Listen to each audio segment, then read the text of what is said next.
We are going to present our linear algebra project on the topic of low rank matrix completion. We all know rank of a matrix is the maximum number of linearly independent row or column vectors in it. Mathematically, a low rank matrix can be defined to be if M is a given matrix of n1 cross n2 dimensions of rank R, it is said to be low rank if R is much lesser than any of the dimensions. The following shows some of the low rank matrices in practice. Low rank matrix completion involves recovering a low rank matrix from a subset of its entries. Here we discuss the need to complete low rank matrices. As an example, we consider a rating matrix where the entries consist of the rating of the products given by users. The ratings are affected only by a small number of factors, and based on this small number of factors, we wish to recover the large matrix, which should be of low rank. The problem statement is discussed here, where we consider M to be a matrix of dimensions n1 cross n2 whose singular value decomposition is given as U sigma V transpose. We define an observation operator P omega of M, and our goal is to recover M from this operator when the number of observations M is much lesser than the number of entries in M. As an intuitive example, we consider the two matrices M1 and M2. We see that the matrix M1 is much difficult to complete since most of its entries are 0. In general, a low rank matrix is easier to complete if its energy spreads evenly across all dimensions. This property is captured by the notion of coherence, which mathematically is given by the equation 1. For our matrix M, we can define the coherence parameter as shown in the equation 2, and a smaller coherence parameter implies the matrix is easier to complete. The figure here shows the illustration of coherence, where EI and EJ are two standard basis vectors and U is the column subspace of the matrix M. In the figure A, we can see that the projection of both EI and EJ are almost the same, whereas in the figure B, the projection of EI is much greater than the projection of EJ, which implies that the coherence in B is much higher than the coherence in A. Following are the popular notions of low rank matrix completion: obtaining an information theoretic lower bound, matrix completion via convex optimization, and via non-convex optimization. When talking about information theoretic lower bound, there is a need for random observation patterns. As we can see here in the 4 cross 4 matrix, even if most of the entries are revealed, it is difficult to complete. Information theoretic lower bound gives us how many entries must be observed before the matrix M can be uniquely constructed. It uses the coupon collector argument, where the matrix has random entries based on a Bernoulli model. What is the coupon collector argument? It is a simple problem which says that given n coupons, how many times do we need to draw to collect at least R of each? A similar problem which uses the low rank matrix concept is the Netflix price problem, in which a matrix is given which is a movie rating matrix, where each entry represents the rating of a movie by a particular customer, and based on some of the entries we wish to complete the entire matrix. Information theoretic lower bound tells us that the number of entries must be of the order nr log n for us to complete the matrix. The following figure shows an illustration for the Netflix rating problem. Now we consider the notion of matrix completion by convex optimization. We wish to find a matrix phi with minimum rank such that our observation operator P of omega on phi yields the same result as it does on the matrix M. But rank minimization is a NP hard problem. So we consider some kind of relaxation on the rank heuristic.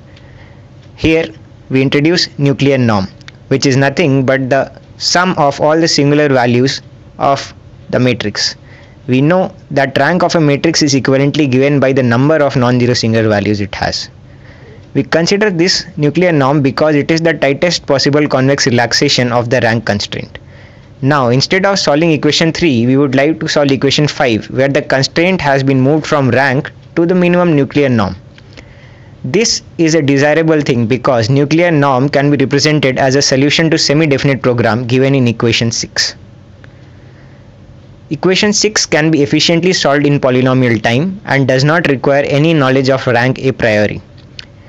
If each entry of M is observed independently with the probability given in equation 9, then our nuclear norm minimization algorithm exactly recovers M as a unique solution of equation 5.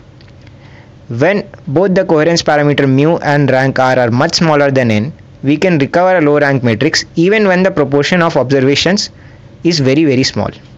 Here is a geometrical view of nuclear norm minimization in action. The blue cylinder represents our nuclear norm hull and the orange hyperplane represents our measurement constraint. The intersection of these two surfaces give us our required low rank solution.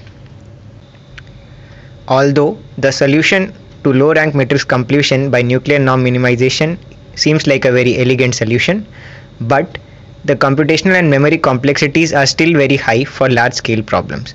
We wish to find an even simpler solution like the least square optimization problem shown in equation 10, which is nothing but a least square optimization problem on our observation operator P of omega based on the Frobenius norm. We wish to solve this problem by a non-convex formulation. Consider the factorization of phi as x and y, where x and y are matrices of appropriate dimension. The least square problem can now be written as equation 12, which is an unconstrained non-convex optimization problem. It is evident that the complexities of x and y are linear in n instead of that of phi, which are quadratic in n. But we can only determine x and y up to an invertible transform Q. So, to remove any loss in ambiguity, we consider the modified loss function f of xy given in equation 13. The second term in the equation motivates solution where x and y have balanced norms. The strategy to solve this problem is twofold. The first step is to make a rough guess, and the second step involves on refining on that guess. The initial guess is made by spectral initialization, where the partially observed matrix 1 by p omega of m, serves as the unbiased estimate for m. It is the best rank R approximation that produces a reasonably good initial guess. Spectral initialization sets x0 and y0 as shown. The second part of refining the initial solution is done by gradient descent, where we use the gradient descent formulation shown in the equation. Here eta t is the step size. We define the matrix M to be x natural into y natural, and we define a new matrix Z natural to be x natural transpose into y natural transpose the whole transpose as the ground truth. Our optimization problem is now reduced to the one given in equation 14. We now discuss the performance of gradient descent method.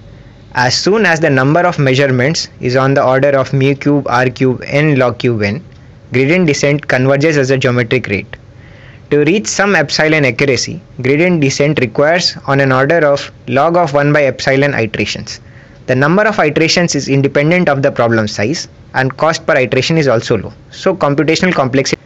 The following slide shows a comparison between different low rank matrix strategies discussed in this presentation. We see that there is a clear trade-off between sample complexity and computational complexity. The following results would shed more light on how this works. The following graph shows the normalized error performance for matrix completion by gradient descent for a matrix of rank 10 with about 5% of its entries observed. We see that for as low as 30 iterations, the error decreases to as low as 10 power minus 6, which is very nice. Compare this to the graph shown now, which shows the performance for a similar scenario by nuclear norm minimization. We see that even after 300 iterations, the error drops only as low as 10 power minus 2.